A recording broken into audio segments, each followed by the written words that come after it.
Bismillahirrahmanirrahim. Assalamualaikum warahmatullahi wabarakatuh. Saya Yahya Aulia Yulias dengan NIM 200751108 dari Prodi Pendidikan Kesejahteraan Keluarga ingin mempresentasikan tentang karya ilmiah tentang tata boga, yaitu kedisiplinan belajar dalam bidang boga. Yang pertama yaitu kedisiplinan belajar. Pengertian kedisiplinan belajar secara etimologi, disiplin belajar berasal dari bahasa Latin yaitu disbel yang berarti pengikut. Seiring dengan perkembangan zaman, kata tersebut mengalami perubahan menjadi disiplin yang artinya kepatuhan atau menyangkut tata tertib. Sekarang ini kata disiplin telah berkembang mengikuti kemajuan ilmu pengetahuan sehingga banyak pengertian disiplin berbeda antara ahli yang satu dengan yang lainnya. Disiplin penting bagi perkembangan anak karena memenuhi beberapa kebutuhan tertentu, antara lain memberikan rasa aman. Yang kedua, sebagai pendorong ego yang mendorong anak mencapai apa yang diharapkan darinya.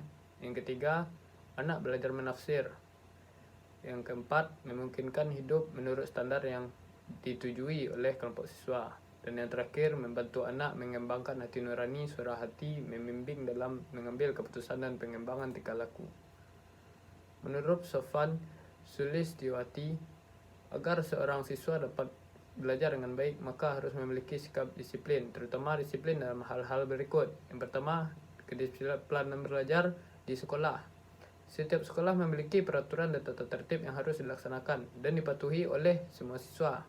Peraturan yang dibuat sekolah merupakan kebijakan sekolah yang tertulis dan berlaku sebagai standar untuk tingkah laku siswa. Yang kedua yaitu kedisiplinan belajar di rumah keluarga.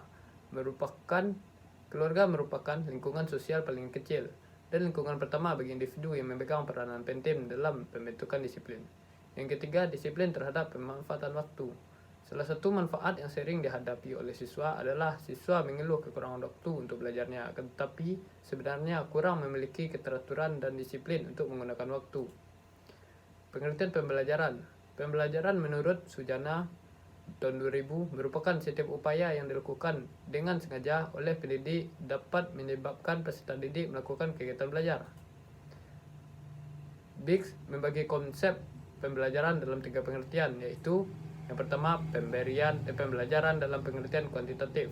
Secara kuantitatif, pembelajaran berarti penularan pengetahuan dari guru kepada murid. Yang kedua yaitu pembelajaran dalam pengertian institusional. Secara institusional, pembelajaran dalam berarti penataan segala kemampuan mengajar sehingga dapat berjalan efisien. Yang ketiga yaitu pembelajaran dalam pengertian kualitatif. Secara kualitatif, pembelajaran berarti upaya guru untuk mempermudahkan kegiatan belajar siswa. Dan selanjutnya, menurut Sulaimanto, pendapat bahwa faktor-faktor mempengaruhi prestasi belajar ada 2, yaitu faktor internal dan eksternal. Yang internal meliputi faktor jasmani dan faktor psikolog. Yang kedua, faktor eksternal meliputi faktor keluarga, faktor sekolah, dan faktor masyarakat. Mata pelajaran muatan lokal atau KICEN.